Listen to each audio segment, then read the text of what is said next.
मंच पर विराजमान सभी वरिष्ठ महानुभाव, उपस्थित भाई और बहनों, साईं राम। वेंकैया जी ने मेरा काम सरल कर दिया कि अब किसी के नाम बोलने नहीं है, न कभी चिंता रहती है किसी का नाम छूट जाता है। वेंकैया जी का सुपरफास्ट एक्सप्रेस की तरह भाषण सुन लिया आपने।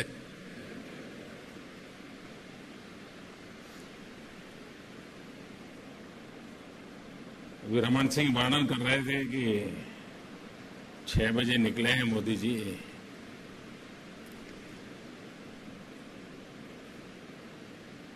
संडे हॉलीडे होता है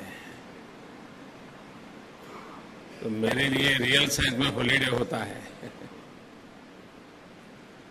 मैं हॉलीडे के संबंध में कहता हूं पवित्र दिवस। सारे काम जितने कर सकते हैं करना चाहिए। और मैं जब शाम को बिस्तर पे जाऊंगा तब तक 5 राज्यों का आज मेरा दौरा हो गया होगा। दिल्ली से चला हूं, छत्तीसगढ़ आया हूं, यहां से उड़ीसा जाऊंगा, उड़ीसा से पश्चिम बंगाल जाऊंगा और फिर वहां से उत्तर प्रदेश जाकर के सो जाऊंगा।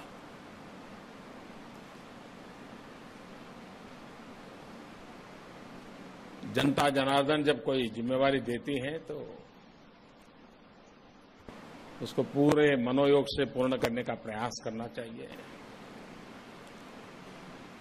और हर किसी ने कोशिश करनी चाहिए। आज यहां मुझे साईं बाबा की प्रतिमा का लोकार्पण करने का अवसर मिला।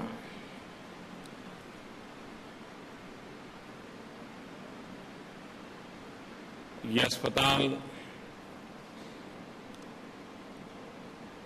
गरीबों की निःशुल्क सेवा करने का काम करती हैं। खास करके बालकों के हृदय के ऑपरेशन, जो लोग पुटपर्टी गए होंगे वहां भी एक बहुत बड़ा अस्पताल। और साईं बाबा का जो सामाजिक काम था उस पर लोगों का बहुत कम ध्यान जाता है। चमत्कारों की चर्चा बहुत होती है,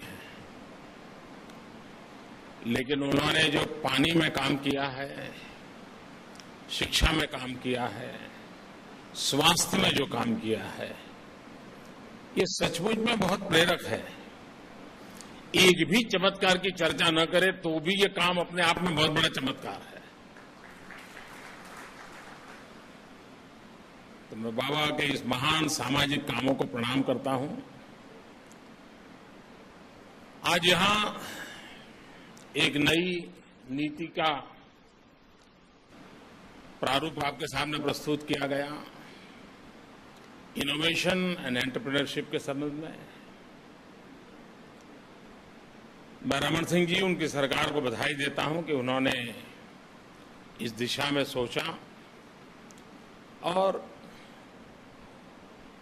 सरकार क्या करेगी, क्या कर सकती है, लोगों को क्या करना चाहिए और सरकार और लोगों मिलकर के क्या कर सकते हैं, इसका इसमें एक खाका है। दुनिया में पिछले 50 वर्ष में जिन देशों ने प्रगति की है, अगर उसकी तरफ हम नजर करें तो ध्यान में आता है कि उन देशों की प्रगति के मूल में एक बात है, इनोवेशन। अनेक नई चीजों को लेकर के आए, अनेक नई कल्पना के लेकर के आए जिसको दुनिया ने स्वीकार किया। और वो इनोवेशन समाज हितकारी बना, लेकिन उस राष्ट्र के लिए आर्थिक उन्नति का कारण बन गया। और इनोवेशन नहीं होता है तो एक ठहराव आ जाता है, एक रुकावट आ जाती है।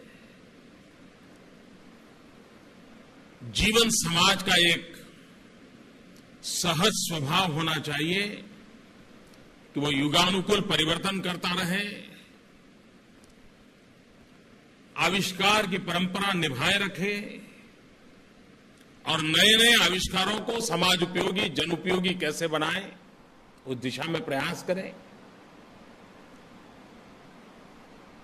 एंटरप्रेन्योरशिप हमारे देश 65% जहां पर नौजवान है, डेमोग्राफिक डिविडेंड ये भारत की एक बहुत बड़ी शक्ति के रूप में दुनिया देख रहा है। लेकिन अगर हम इस डेमोग्राफिक डिविडेंड की सिर्फ माला जपते रहेंगे कि हमारे पास 65% जनसंख्या 35 साल से कम उम्र की है, तो बात बनने वाली नहीं है। ये 65% जनसंख्या, उसके हाथों में हुनर हो, अपना कौशल्य दिखाने के लिए वो आर्थिक व्यवस्था का प्रबंधन हो, सरकार की नीतियां ऐसे छोटे छोटे उद्यमकारों को प्रोत्साहित करने वाली हो, हमारा युवा जॉब सीकर से जॉब क्रिएटर बने, वो खुद नौकरी खोजने के बजाय मैं 2-4 लोगों को नौकरी दूंगा, ये सपने लेकर के काम करें। और ये एक माहौल देश में बन सकता है। सरकार ने जो योजना बनाई है, वो सारी योजनाएं इन बातों को बल देती है। ग्रेजुएट होना, सर्टिफिकेट लेकर के दर दर भटकते रहना, ये मेरे देश के युवा की जिंदगी नहीं हो सकती है। मेरे देश के युवा की जिंदगी उसके सपनों को साकार करने के लिए अनुकूल माहौल बनाने करके उस सपनों को पूरा करने वाली होनी चाहिए। और उस दिशा में सरकार के एक बाद एक कदम उस स्थितियों को प्राप्त करने के लिए है। स्किल डेवलपमेंट देश के नौजवानों को हुनर का अवसर देता है। मुद्रा योजना ऐसे नए एंटरप्रेन्योर हैं और पुराने भी हैं जो विस्तार करना चाहते हैं, उनके लिए है। विदाउट कोई गारंटी देश के सामान्य लोग जो कभी बैंक के दरवाजे तक जा नहीं सकते थे, साहूकार जिनको लूटते थे, ब्याज बेशुमार होता था और कभी कभी उसे गांव छोड़ के भागना पड़ता था या संसार छोड़ के चला जाना पड़ता था। इस चुंगाल से उसे बचाने के लिए छोटे छोटे लोग, धोबी हो, नाई हो, बर्तन बेचने वाले हो, कपड़े बेचने वाले हो, मोमबत्ती अगरबत्ती बेचने वाले हो, पूजा का सामान बेचने वाले हो, सामान्य लोग, उनको 5,000 रुपया 10,000 रुपया चाहिए तो भी साहूकार के यहां जाकर के एक प्रकार से अपने आप को गिरवी रखना पड़ता था। मुद्रा योजना के तहत 50,000 से लेकर के 10 लाख तक विदाउट गारंटी ऐसे लोगों को पैसा देने का प्रबंध शुरू कर दिया है। अब तक 2 करोड़ लोगों को राशि दे दी गई है और करीब करीब 1 लाख करोड़ से ज्यादा राशि दे दी गई है, किसी भी प्रकार की गारंटी मांगे बिना दे दी गई है। और इरादा यह है कि वो अपना कारोबार को बढ़ाएं ताकि उसमें गरीबों को रोजगार दें, 1 को दे, 2 को दे, 4 को दे, लेकिन इसी से काम बढ़ने वाला है। और इसलिए दुनिया में प्रचलित मान्यता रही है कि आर्थिक विकास के लिए एक प्राइवेट सेक्टर, दूसरा पब्लिक सेक्टर, यानी गवर्नमेंट के पीएसयूज होंगे या कॉरपोरेट हाउस होंगे। भारत जैसे देश में एक तीसरी विधा की आवश्यकता है। उस तीसरी विधा पर मैं बल दे रहा हूं और वो है पर्सनल सेक्टर। प्राइवेट सेक्टर का अपना उपयोग है, पब्लिक सेक्टर का अपना उपयोग है, लेकिन पर्सनल सेक्टर जहां हर व्यक्ति एक एंटरप्रेन्योर बने, और ये जो नीति लेकर के आज छत्तीसगढ़ आया है उसमें उसकी झलक है। मुद्रा योजना से उसको फाइनेंस मिले, स्किल डेवलपमेंट से उसको स्किल मिले और एक मार्केट, पॉजिटिव मार्केट का एक एनवायरमेंट क्रिएट हो जाए। और मुझे खुशी है कि ये जो 2 करोड़ लोगों को मदद मिली है उसमें करीब करीब 70% SC, ST या OBC के लोग हैं। बहुत बड़ी मात्रा में महिला एंटरप्रेन्योर आगे आई है। ये जो ताकत खड़ी हो रही है तो जो इस नीतियों को लेकर के छत्तीसगढ़ आए, मैं मानता हूं उसके साथ जुड़ करके ये दोनों की शक्ति काम आएगी और केंद्र सरकार और राज्य सरकार की शक्ति मिलती है तो फिर तेजी बहुत बढ़ जाती है और मुझे विश्वास है कि छत्तीसगढ़ के नौजवानों को उसका लाभ मिलेगा। आज प्रधानमंत्री आवास योजना का भी आरंभ हो रहा है। देश की आजादी के इतने सालों के बाद 5 करोड़ परिवार ऐसे हैं जिनके लिए आवास निर्माण आवश्यक है। करीब 2 करोड़ शहरों में है, 3 करोड़ गांवों में है। और ये वो लोग हैं जो अपने बलबूते पर मकान बना पाए, वो संभव नहीं है। न उसके पास जमीन है, न उसके पास पैसे हैं। विकास के लिए व्यवस्थाएं कभी कभी बहुत बड़ा रोल प्ले करती है। गरीब से गरीब व्यक्ति होगा, झुग्गी झोपड़ी में जीता होगा, तो वो जीने के तरीके ऐसे ढूंढ लेता है कि रात को सोने के लिए आता है और दिन को फिर चला जाता है। न उसका परिवार का माहौल बनता है, न उसका व्यक्ति के सपने सजते हैं। लेकिन अगर उसको एक छोटा सा मकान भी दिया जाए, वो पैसे भरने के लिए तैयार होता है। लेकिन सरकार अगर मदद करे, बैंक अगर मदद करे, पब्लिक प्राइवेट पार्टनरशिप मॉडल आगे बढ़े, एक बार मकान हो जाता है तो उसका मन कर जाता है कि मेहमान आते हैं तो घर में प्रवेश जहां होता है तो पैर पहुंचने के लिए भी कुछ रखना चाहिए। तो सोचता है चलो यार 10 रुपए बचा लो, कुछ ला करके रखना पड़ेगा। फिर उसको लगता है कि लोग आते हैं, झुग्गी झोपड़ी में तो चलता था, अब थोड़ा दरी वरी लानी पड़ेगी, थोड़ा पैसे बचाता है, दरी लेता है अगले महीने। फिर थोड़े दिन हो जाते उसको लगता है नहीं अब तो बच्चों ने पढ़ना चाहिए, तो बच्चों को पढ़ने के लिए सोचने लगता है। एक बार 4 दीवारी आ जाती है, छत आ जाती है, तो उसके सपनों में जान आ जाती है और वो नई नई चीजें करने लग जाता है। और इसलिए ये प्रधानमंत्री आवास योजना वो इंफ्रास्ट्रक्चर नहीं है।